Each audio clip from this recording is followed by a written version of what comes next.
आज जो चैप्टर हम देखने वाले हैं वो है इलेक्ट्रिसिटी क्लास 10th का। ये जो चैप्टर है बहुत ज़्यादा इंटरेस्टिंग भी है, बहुत ज़्यादा इंपॉर्टेंट भी है। इंटरेस्टिंग इसलिए क्योंकि आप इस चीज़ को कहीं ना कहीं अपने आसपास महसूस करते हो, और जब आप किसी चीज़ को महसूस करते हो तो वो चीज़ आपके लिए काफ़ी ज़्यादा इंटरेस्टिंग हो जाती है, क्योंकि उसके बारे में जो सारे के सारे अजम्पशंस हैं वो बहुत आसानी से आप कर सकते हो।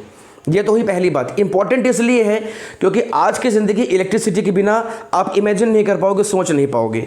तो इलेक्ट्रिसिटी वर्ड जो है हम देखते हैं, इलेक्ट्रिसिटी वर्ड, ये जो इलेक्ट्रिसिटी वर्ड है इसमें आप इलेक्ट्रिक वर्ड देख लो बच्चों, ये वर्ड आपका इलेक्ट्रॉन से आया है। आप क्लास 10th के बच्चे हो तो आपको इलेक्ट्रॉन के बारे में तो मालूम ही होगा। इलेक्ट्रॉन जो होता है बच्चों वो होता है आपका नेगेटिव चार्ज, ठीक है। इलेक्ट्रॉन जो होता है वो आपका होता है नेगेटिव चार्ज, और प्रोटॉन जो होता है, प्रोटॉन जो होता है वो आपका होता है पॉजिटिव चार्ज। तो कोई भी एटम है, hydrogen, helium, lithium, beryllium, boron, carbon, nitrogen, कुछ भी कोई भी एटम है तो उसका जो न्यूक्लियस होता है उसमें आपका प्रोटॉन और न्यूट्रॉन होगा, और उसके आसपास जो रिवॉल्व कर रहा होगा वो इलेक्ट्रॉन होगा। तो इलेक्ट्रॉन जो होता है नेगेटिव चार्ज, वो किसी भी एटम के न्यूक्लियस के चारों तरफ रिवॉल्व करता है, और प्रोटॉन जो होता है उसके न्यूक्लियस में होता है। तो इलेक्ट्रॉन जो है, इलेक्ट्रॉन वर्ड से निकला है आपका इलेक्ट्रिसिटी। अब यहाँ पर कुछ अजम्पशंस हैं जिसमें आपको प्रॉब्लम होगी, तो कुछ कहानियों के हेल्प से या कुछ कॉन्सेप्ट्स के हेल्प से मैं आपको समझाने की कोशिश करता हूँ। दरअसल क्या है बच्चों, इलेक्ट्रिसिटी जो वर्ड है वो आपका आया तो इलेक्ट्रॉन से है। इसका मतलब यह है कि प्राइमरीली जो रोल है पूरी की पूरी इलेक्ट्रिसिटी चैप्टर में वो इलेक्ट्रॉन का है, लेकिन इसमें प्रोटॉन का भी एक रोल आपको देखने को मिलेगा।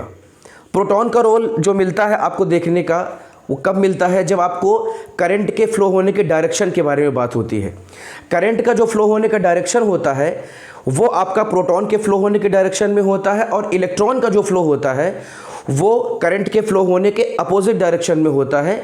इन सब सारी बातों को हम डिटेल में करेंगे। मैं आपको समझाना ये चाहता हूँ कि इसका चैप्टर का नाम इलेक्ट्रॉन से लिया गया है, लेकिन प्रोटॉन बहुत ज़्यादा इंपॉर्टेंट पार्टिकल है करंट के डायरेक्शन को डिटरमाइन करने के लिए। तो आपको आगे कन्फ्यूजन हो सकता है कि सर आपने समझाया था कि इलेक्ट्रिसिटी जो वर्ड है वो इलेक्ट्रॉन से आया है, लेकिन प्रोटॉन के फ्लो होने के डायरेक्शन में करंट फ्लो होता है। तो सारी कहानी है इसके पीछे बच्चों, आपकी एनसीईआरटी की बुक में ये कहानी दी हुई है, मैं आपको समझाता हूँ।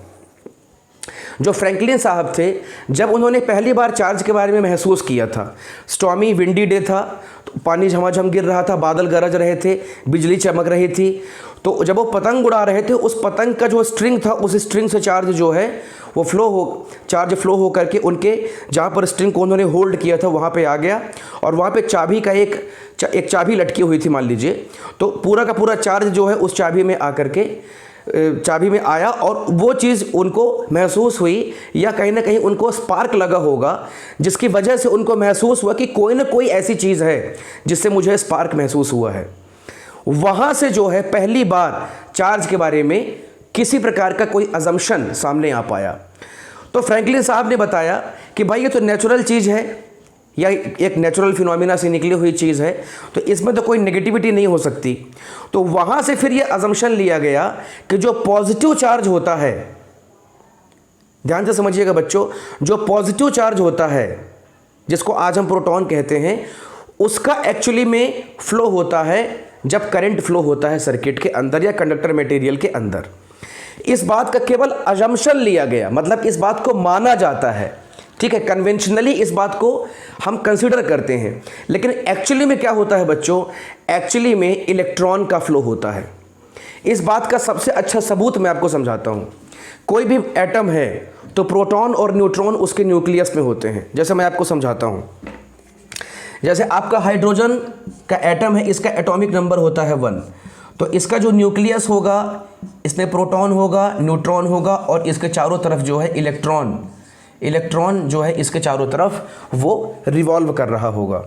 इलेक्ट्रॉन जब चारों तरफ रिवॉल्व कर रहा है और प्रोटॉन न्यूक्लियस में है, तो आप खुद सोचिए इलेक्ट्रॉन का अपनी ऑर्बिट से बाहर आना ज़्यादा आसान है कि प्रोटॉन का अपनी ऑर्बिट से आना ज़्यादा आसान है। इसका बहुत सिंपल आंसर है कि इलेक्ट्रॉन बहुत आसानी से अपनी ऑर्बिट से निकल जाएगा, लेकिन प्रोटॉन इतनी आसानी से अपनी न्यूक्लियस से बाहर नहीं निकल पाएगा। इसलिए जो इलेक्ट्रिसिटी चैप्टर आप पढ़ते हो, जो करंट आप पढ़ते हो, उसमें पूरा का पूरा जो रोल होता है बच्चों वो इलेक्ट्रॉन का होता है, ना कि प्रोटॉन का होता है। तो फिर प्रोटॉन का कंसिडरेशन क्यों लिया जाता है, उसकी कहानी मैंने आपको समझा दी कि प्रोटॉन को करंट के फ्लो होने के डायरेक्शन में फ्लो हुआ माना जाता है। ऐसा क्यों माना जाता है उसकी कहानी मैंने आपको फ्रैंकलिन साहब की कहानी से समझा दी।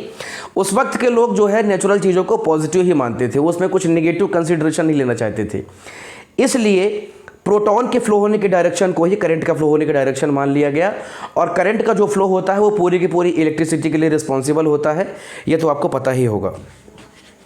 तो ये तो हो गई थोड़ी बेसिक डेफिनेशंस, बेसिक बातें इसके बारे में।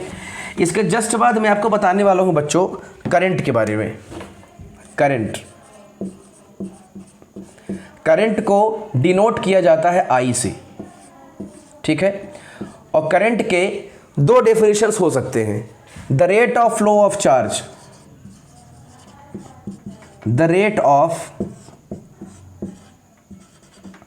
Flow of charge is called current, ठीक है। ये इसका टेक्निकल डेफिनेशन हो गया। एक और डेफिनेशन ये हो सकता है कि the flow of charges is called as current. ये इसका बहुत नॉर्मल डेफिनेशन हो गया।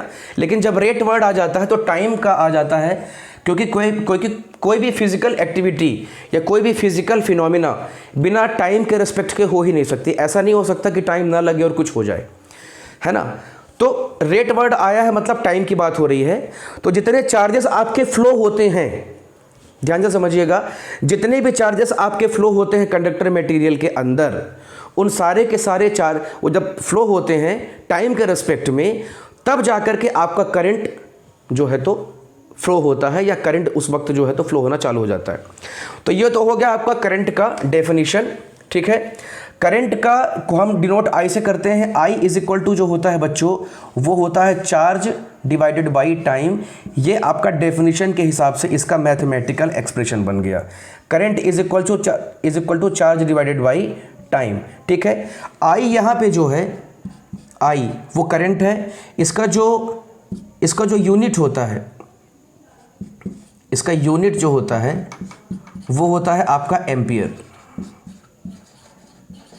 एम्पियर जो है इसका ये एसआई यूनिट है, ठीक है।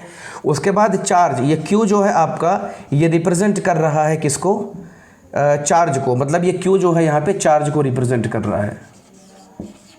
और इसका जो यूनिट होता है एसआई यूनिट वो होता है आपका कूलम। इसका एसआई यूनिट क्या होता है बच्चों, कूलम होता है। और चार्ज को, ये कूलम को आप जो है सी से डिनोट करते हो और एम्पियर को आप ए से डिनोट करते हो, ठीक है। कोई कन्फ्यूजन तो नहीं है आपको। आई से हम डिनोट करते हैं करंट को, चार्ज को हम क्यू से डिनोट करते हैं। इसका यूनिट एसआई यूनिट होता है कूलम। करंट का जो एसआई यूनिट होता है वो होता है एम्पियर। एम्पियर को आप सिर्फ ए लिखोगे, कूलम को आप सिर्फ सी लिखोगे। तो ये हो गई पूरी की पूरी आपकी करंट की बात। बहुत सिंपल सी बात है बच्चों, किसी भी सर्किट के अंदर जब चार्जेस का फ्लो होता है, अब मान लो कोई कंडक्टर मटेरियल है, उस कंडक्टर मटेरियल किसी न किसी कोई ना कोई उस एटम का बना होगा। सारे के सारे उसके जो कॉन्स्टिट्यूएंट पार्टिकल्स होंगे वो एटम होंगे। एटम जो है उसके अंदर प्रोटॉन भी होगा और इलेक्ट्रॉन भी होगा। तो इलेक्ट्रॉन अपने ऑर्बिट से बाहर आ जाएगा। वो बाहर क्यों आएगा वो मैं आपको जब पोटेंशियल डिफरेंस पढ़ाऊंगा तब समझाऊंगा। तो वो अपने ऑर्बिट से बाहर आ जाएगा और वो फ्लो होने लग जाएगा, और उसी के फ्लो होने की वजह से जो है आपका करंट जो है सर्किट के अंदर फ्लो होने लग जाएगा। तो ये तो हो गई आपकी करंट की बात, ठीक है। करंट के कुछ छोटे यूनिट्स होते हैं, जैसे बहुत छोटे यूनिट, जैसे मान लीजिए मोबाइल में जो आपका करंट फ्लो होता है वो बहुत स्मॉल अमाउंट का करंट फ्लो होता है, या बहुत सारे ऐसे इलेक्ट्रॉनिक गैजेट्स होते हैं जिसमें बहुत स्मॉल अमाउंट का करंट होता है। तो उतने स्मॉल अमाउंट के करंट को रिप्रेजेंट करने के लिए हम मिली एम्पियर या माइक्रो एम्पियर करंट के डिनोशंस का यूज़ करते हैं। जैसे आप देखिए 1 मिली एम्पियर जो करंट होता है वो होता है आपका 10⁻³ एम्पियर, या आपका 1 माइक्रो एम्पियर जो करंट होता है वो होता है 10⁻⁻⁶ एम्पियर। तो ये कुछ छोटे छोटे यूनिट्स हैं करंट को रिप्रेजेंट करने के लिए। कुछ मेनली आपके इलेक्ट्रॉनिक गैजेट जो होते हैं उसमें इतने छोटे करंट का यूज़ होता है।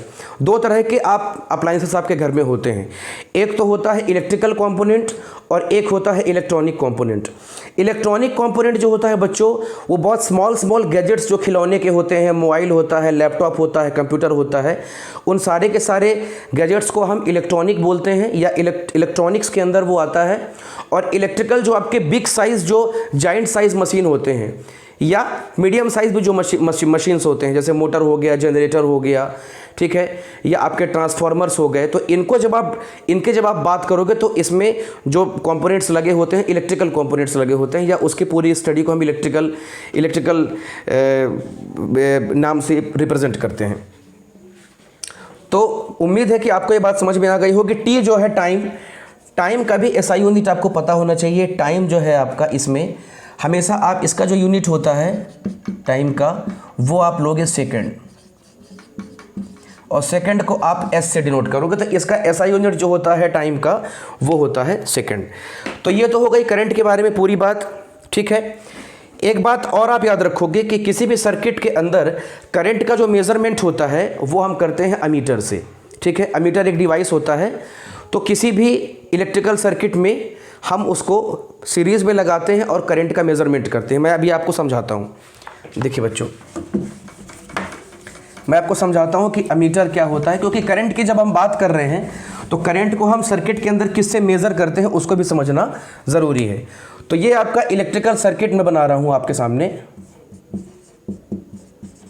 Electrical circuit.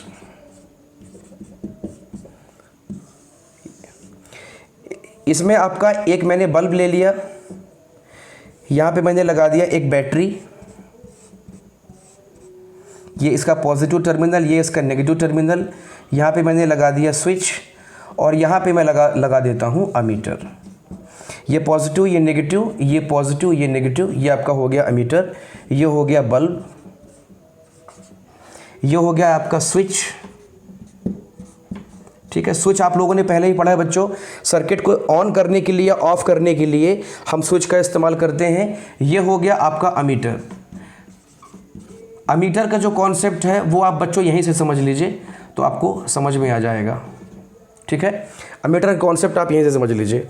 तो पॉजिटिव टर्मिनल और नेगेटिव टर्मिनल ये आपका है। करंट जो होता है किसी भी सर्किट के अंदर वो हमेशा पॉजिटिव टर्मिनल से नेगेटिव टर्मिनल की तरफ फ्लो होता है, तो करंट का डायरेक्शन आपका ये होगा, ठीक है। ये अमीटर जो है इससे हम करंट को मेज़र करते हैं, मतलब जितना भी एम्पियर का करंट आपके सर्किट के अंदर फ्लो हो रहा है उसको हम मेज़र कर सकते हैं किससे, अमीटर से, ठीक है। तो ये पॉजिटिव टर्मिनल से नेगेटिव टर्मिनल की तरफ आपका करंट फ्लो होगा। तो मैं आपको थोड़े टाइम पहले समझा रहा था कि जो करंट का डायरेक्शन है, मतलब आई, करंट का जो डायरेक्शन है वही डायरेक्शन आपके प्रोटॉन के फ्लो होने का, प्रोटॉन मतलब पॉजिटिव जो चार्ज है उसके फ्लो होने का डायरेक्शन होगा, और उसके अपोजिट डायरेक्शन में आपका इलेक्ट्रॉन फ्लो होगा, ठीक है। तो प्रोटॉन आपका पॉजिटिव चार्ज होता है, इलेक्ट्रॉन आपका नेगेटिव चार्ज होता है। इस डायरेक्शन में आपका करंट फ्लो हो रहा है, उसी डायरेक्शन में आपका प्रोटॉन फ्लो होगा, और उसके अपोजिट डायरेक्शन में इलेक्ट्रॉन का फ्लो होगा। एक्चुअली में जो है सर्किट के अंदर इलेक्ट्रॉन का फ्लो होता है, लेकिन पुराने ज़माने में ये मान लिया गया कि प्रोटॉन का जो फ्लो होता है, ठीक है, वही करंट है। तो उस अजम्पशन को लिया गया है, बाकी प्रोटॉन का कोई रोल वगैरह कुछ नहीं है सर्किट के अंदर, ठीक है। तो ये आपका सिंपल सर्किट हो गया, ठीक है। स्विच मैंने आपको समझा दिया। तो ये इलेक्ट्रिकल सर्किट आप अपने ध्यान में रखोगे। वो सर्किट भी दो तरीके के होते हैं आपका, एक होता है ओपन सर्किट, एक होता है क्लोज सर्किट। ओपन सर्किट वो होता है जिसमें आपका करंट फ्लो नहीं होता है, और क्लोज सर्किट वो होता है जिसमें आपका करंट जो है तो वो फ्लो होता है। तो ओपन सर्किट, क्लोज सर्किट आप लोग पहले भी पढ़ चुके हो, इसमें कोई प्रॉब्लम वाली बात नहीं है। तो बच्चों मैं उम्मीद करता हूँ करंट का जो ये चैप्टर है, करंट का जो ये टॉपिक था वो आप लोगों को समझ में आया होगा। अगर आपको कोई डाउट है या कोई बात आप पूछना चाहते हो तो वो कमेंट सेक्शन में आप मुझे बता सकते हो, और इसी तरीके से हम आगे चल कर के पोटेंशियल डिफरेंस पढ़ेंगे, कुछ क्वेश्चंस भी इसके लगाएंगे जो कि आपके एग्ज़ाम पॉइंट ऑफ व्यू से बहुत ज़्यादा इंपॉर्टेंट होंगे। तो मिलते हैं नेक्स्ट वीडियो में बच्चों। कोई भी डाउट आपको है, कुछ पूछना चाहते हो, कुछ सजेशन देना चाहते हो, तो आप अगले वीडियो मतलब इस वीडियो के कमेंट सेक्शन में मुझे बता सकते हैं। थैंक यू सो मच बच्चों।